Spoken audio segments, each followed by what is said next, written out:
aí, pessoal, tudo bem com vocês? Eu espero que vocês estejam maravilhosamente bem e sejam bem-vindos ao dia de número 6 do Campeonato Mundial entre Jing Liren, o atual campeão, e Gukesh do Marajo.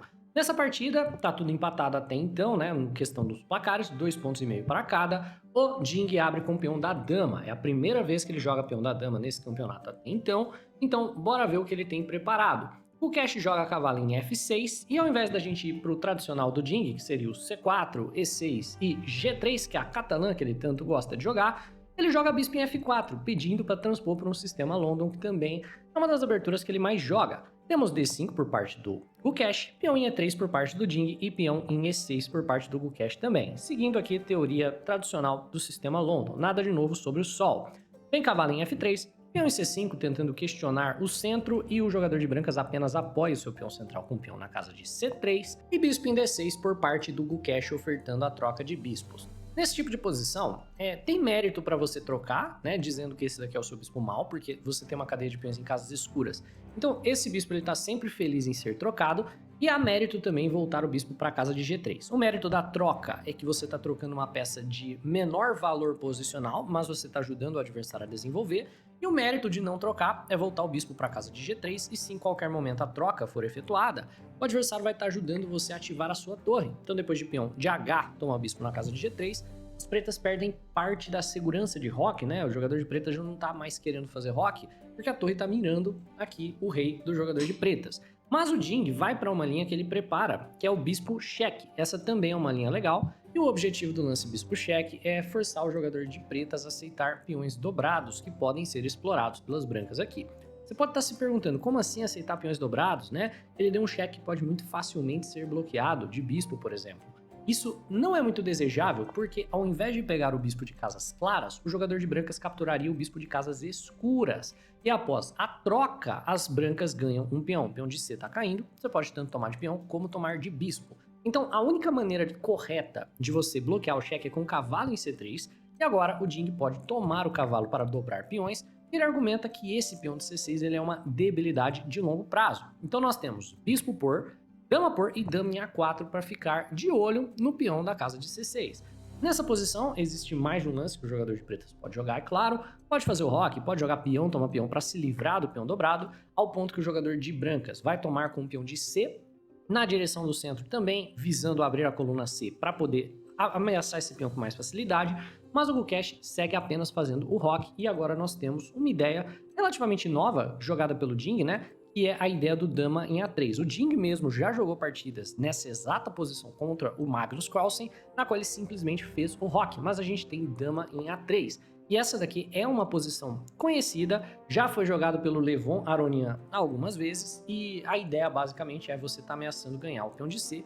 Isso leva a um jogo extremamente dinâmico, e até agora as brancas nunca perderam nesse tipo de preparação. Algumas partidas empataram, algumas venceram, mas essa é uma linha do Levon Aronian que o Jing acabou preparando aqui para o campeonato. Então vamos lá, o peão de C está cravado, certo? O jogador de pretas ele tem que lidar com a ameaça de dama toma peão. Então, ele joga cavalo em E4, que é o lance que resolve o problema da cravada. Uma vez que a dama estiver defendida, o peão não mais está cravado e peão toma peão se torna um lance lógico que o jogador de pretas pode jogar. Então, o Jing joga cavalo de F em D2. E aí você pode estar pensando, pera lá, como assim cavalo de F em D2? Que lance é esse? O que o Jing está fazendo? A ideia do lance é a seguinte, se eu jogasse o mais natural, tentando lidar com o cavalo de B, o que as pretas podem fazer é simplesmente capturar. Como eu disse antes, o peão não está mais cravado porque a dama está defendido, então o Jing poderia trocar damas, o Gukesh tomaria de cavalo, a gente teria, por exemplo, C por D4, e a posição é perfeitamente razoável, né? Um final sem problema nenhum para o jogador de pretas. Na prática, no entanto, quando a gente usa o cavalo de F para a casa de D2, as pretas não devem mais seguir com C por D4, né? Essa sequência não é mais a sequência mais lógica que a gente tem. Por quê? Apesar do cavalo ainda estar defendendo a dama, né, e não ter mais a cravada no peão, as brancas não têm razão nenhuma para jogar dama toma dama. As brancas podem só deixar a tensão rolar, jogar cavalo toma cavalo, e se dama por A3, o jogador de brancas tem um cavalo na casa de B1 que pode capturar a dama. Olha que legal! Dama por A3, cavalo por A3, e a posição resultante é uma posição onde o jogador de pretas possui não somente peões dobrados, como também um peão isolado. Então a posição resultante é muito melhor para as brancas. Então, ao jogar cavalo de F em D2, o Jing tá basicamente testando aqui a preparação do Gukesh, vendo se o Gukesh sabe ou não essa linha. E o Gukesh sabe, ele joga o melhor lance que não é C por D4. Ele que estava preparado, joga o avanço E5, convidando o Jing a uma série de trocas bem loucas, né? Então, a princípio, parece que o Gukesh pendurou um peão. Como assim? Que peão que ele pendurou? Peão de C, porque cavalo toma cavalo, né? D por E4 e dama por C5, é um peão a mais inteirinho para o jogador de brancas. No entanto, com o lance E5, ele libera a dama para vir para a casa de G6. Então ele pendura esse peão temporariamente, mas ele joga dama em G6. E aqui o Gukesh está ameaçando o peão de G e ele também está ameaçando, né, a torre após capturar o peão de G. E essa é uma posição bem complexa, onde as brancas têm um peão a mais, mas o rei do jogador de pretas está rocado, está seguro e as brancas vão ter que se provar. Enfim, vão ter que provar que esse peão valeu essa insegurança toda de rei. Claramente está tudo dentro da preparação do Jing, então o Jing joga cavalo em D2 e ele deixa dama por peão de G ser jogado. Só a título do exemplo, caso o roque fosse jogado, a gente tem um padrão de ataque bem famoso aqui, a dama na frente do rei, cravando o peão de G, bastaria o bispo na casa de H3, por exemplo, para causar problemas para as brancas e forçar a perda de material. Aqui você não pode capturar o bispo, o peão de G está cravado. Se você joga G3 para se livrar da ameaça de checkmate, bispo toma a torre e você já está numa posição muito inferior. Ao mesmo tempo, um lance como torre G1 não é particularmente interessante. Então, o Jing apenas joga cavalo em D2, deixa dama por peão ser jogado e agora ele joga roque longo. Ele sacrifica também o peão de F.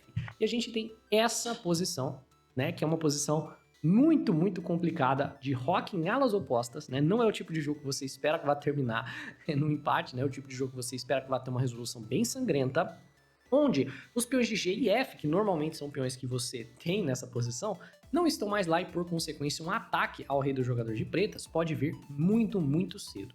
Aqui, o Jing tem algumas escolhas a fazer. Afinal de contas, o peão de E está caindo, mas ele também pode capturar tanto o peão de C quanto o peão de E, né? Então, bem como, né, o peão de E4 também. Então tem 3 peões caindo aqui na posição, mais o peão dele que o Gukesh vai tomar na sequência. Então aqui provavelmente sai da preparação do Jing, e esse é o primeiro lance que o Jing pensa um tempo antes de fazer, e ele acaba jogando peão de D, toma peão de E5, que é um lance bacana porque agora a dama defende o peão de E3, e ele está novamente ameaçando o peão da casa de E4 de cavalo, sem o problema de pendurar o peão de E. Se nessa posição, por exemplo, o Jing toma de dama, que também seria perfeitamente razoável, teríamos provavelmente dama por E3, né? Torre 1 chutando a dama daqui. E beleza, essa é uma posição razoável, mas o Jing prefere capturar de peão, que é um pouco mais seguro. A dama fica segurando o peão de E. Aqui o Gukesh joga a torre em B8, então ele está protegendo o seu peão de E4, de maneira tática, certo? Cavalo por E4 não é uma possibilidade, uma vez que dama por B2 checkmate seria jogado, né? Então, um pouco anticlimático a gente chegar nessa posição pro Jing pendurar mate em 1, mas nós temos cavalo em C4 por parte do Jing. Agora o cavalo super protege o peão de E, tá protegido pela dama, tá protegido pelo cavalo também, e o cavalo também protege a casa de B2, certo? Nessa posição, o Gukesh joga bispo em E6 com a clara ideia de capturar o cavalo e na sequência capturar na casa de B2, então o Jing se vê forçado a jogar torre na casa de D2, e agora, o Gukesh joga dama em F3, ameaçando a torre na casa de H1. E o Jing joga o lance correto, torre na casa de E1. Por que na casa de E1? Porque é a única casa que a torre vai, na qual o peão de E não cai depois de bispo toma cavalo e dama toma de volta. Veja, se torre em D1, por exemplo, ou torre G1, qualquer lance desses, nós teríamos bispo por cavalo, dama toma de volta, dama por E3. Então o Jing super protege o peão está protegido 3 vezes, certo? Para que não tenhamos problemas. Aqui agora então, depois do torre 1 por parte do Jing, super protegendo o peão de E, o Gukesh ficou muito preocupado com a ativação potencial do cavalo na casa de D6, certo? Existem algumas linhas onde o cavalo simplesmente vai para a casa de D6 tampando tudo, e basicamente por mais que caia o peão de A, o cavalo é muito, muito potente e a posição ela fica melhor para as brancas. Então vamos dizer, torre D8, cavalo D6, bispo por A, e mesmo assim, né, mesmo com um peão a menos, temporário que seja, a posição das brancas é bem melhor por conta da atividade do cavalo. A peça menor das brancas é muito melhor do que a peça menor do jogador de pretas. Por consequência, o Gukesh troca bispo por cavalo, aí quando o dama toma de volta, a gente vai para essa posição, que parece simples, né, porque a gente simplificou um monte de peça, então o pessoal fica pensando, vai empatar, né, no final de torre e dama vai empatar, não tem o que fazer. Mas na verdade é uma posição super complicada, olha o caráter da posição e bagunça que tá. Roque em alas opostas, reis inseguros, E o mais importante, essa estrutura de peões toda bagunçada, onde brancas possuem, né, algumas ameaças. Brancas estão ameaçando o peão de C e brancas estão ameaçando também o E6 e a casa de F7. Então vamos dizer que você joga, sei lá, torre de F em C8, defendendo aqui. De repente, torre em F1 já, de imediato, dá uma vantagem expressiva para o jogador de brancas. Vamos dizer que você joga um lance como torre em C8, aí o E6 já dá uma vantagem para o jogador de brancas, né? Expondo o rei do jogador de pretas, independente do que aconteça. Nessa posição, provavelmente a melhor maneira de seguir era torre de torre de B vindo para casa de D8, certo? E aqui, muito possivelmente, o Ding poderia seguir com torre em D6, por exemplo, e se você capturar a torre, você nos dá um peão muito perigoso a 2 casas da promoção, e essa é uma posição extremamente difícil de defender por parte das pretas, por mais que, objetivamente falando, esse lance seja perfeitamente razoável. Então, o que o Gukesh faz é ir para uma linha que praticamente, né, é mais fácil de segurar, mas não é a linha mais precisa de acordo com a engine com dama em F5. Eu, na verdade, gosto dessa decisão do Gukesh. Ele tá simplesmente trocando o peão de C pelo peão de E e tá parando a ameaça de E6. Então, o Ding vai lá e toma o peão, nós temos dama por E5, e essa é uma posição um tanto quanto desbalanceada, novamente por vários fatores. Então vamos lá. Primeiro ponto, nós temos aqui uma maioria de peões de ala da dama, que é o 3 contra 1. Essa maioria, ela vai avançar e vai causar problema para o jogador de pretas se as damas forem trocadas. O jogador de pretas tem uma maioria também? Tem 3 contra 2 aqui, na verdade 4 contra 2. Por que a maioria dele não vai gerar um problema aqui? Porque 4 contra 2 demora mais para avançar do que 3 contra 1. Então apenas como um exemplo, dama em D5 foi jogado pelo Ding, ofertando a troca. Se o Gukesh por acaso aceita essa troca, né, então ele joga dama, toma dama, isso daqui é um problema grave para o Gukesh depois. Torre toma, nós temos aqui a coluna aberta para as brancas e uma avalanche de peões vindo para as brancas. Vai vir uma ideia, por exemplo, de F5, B4, A4, rei C2, rei B3 e assim em diante. Então o Ding ele utiliza desse conhecimento, né, de que se as damas forem trocadas o final fica melhor para ele e joga a dama em D5 tentando melhorar o posicionamento da própria dama.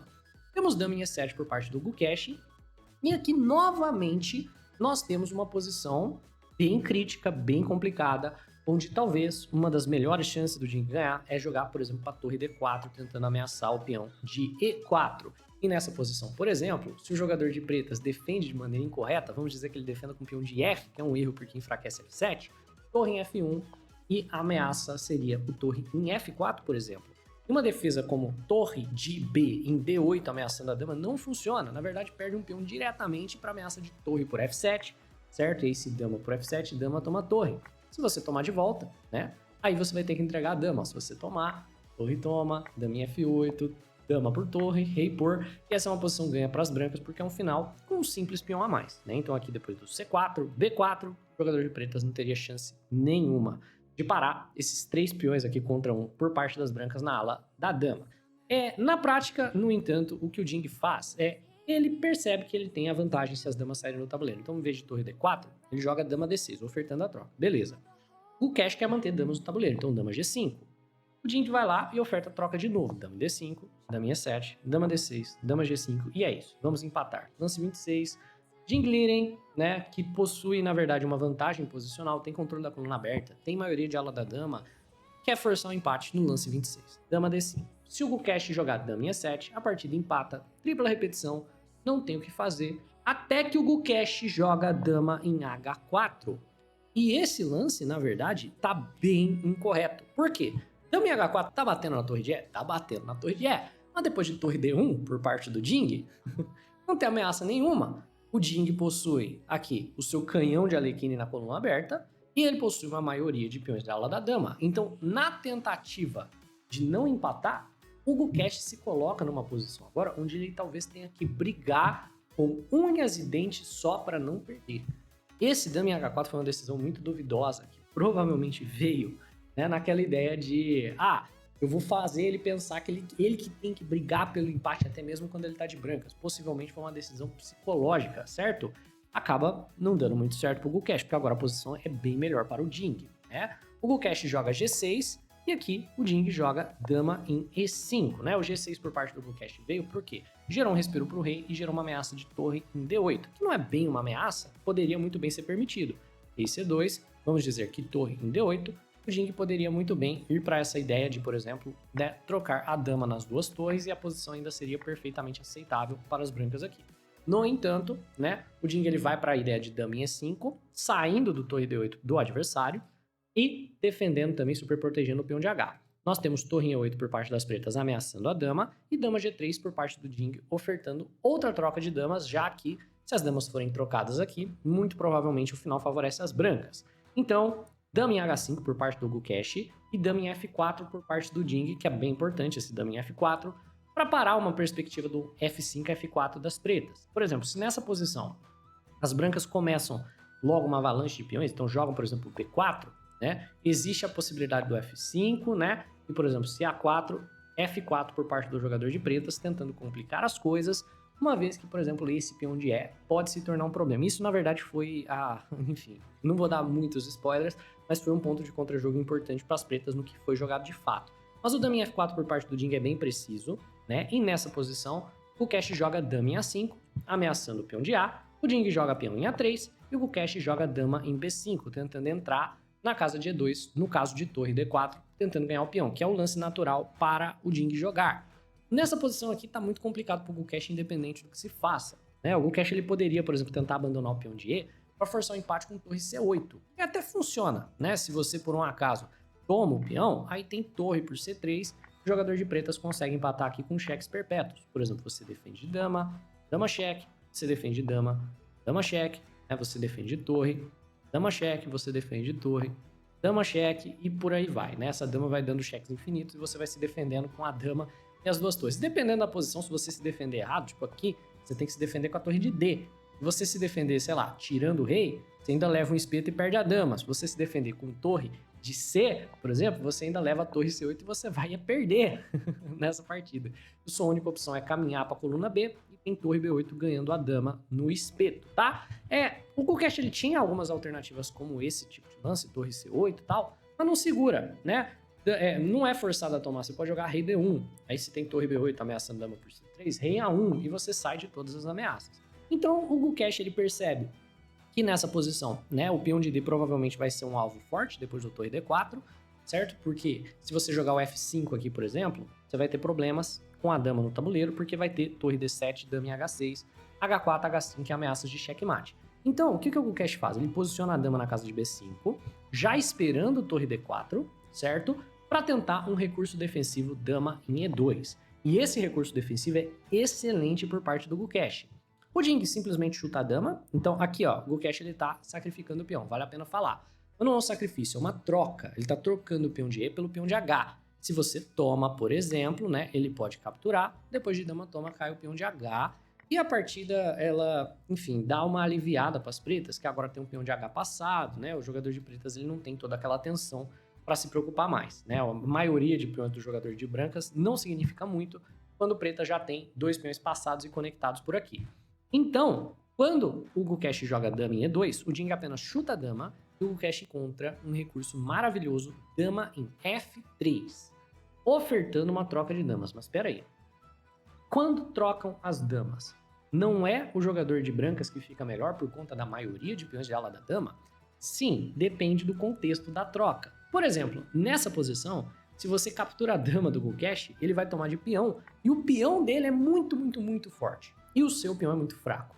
Então, vamos dizer que você tente, né, defender o seu peão. Então você joga a torre em D3. No próximo lance, você vai muito alegremente jogar torre em F4. Não, assim, não tem torre em F4. O jogador de pretas vai jogar na sequência, por exemplo, o lance.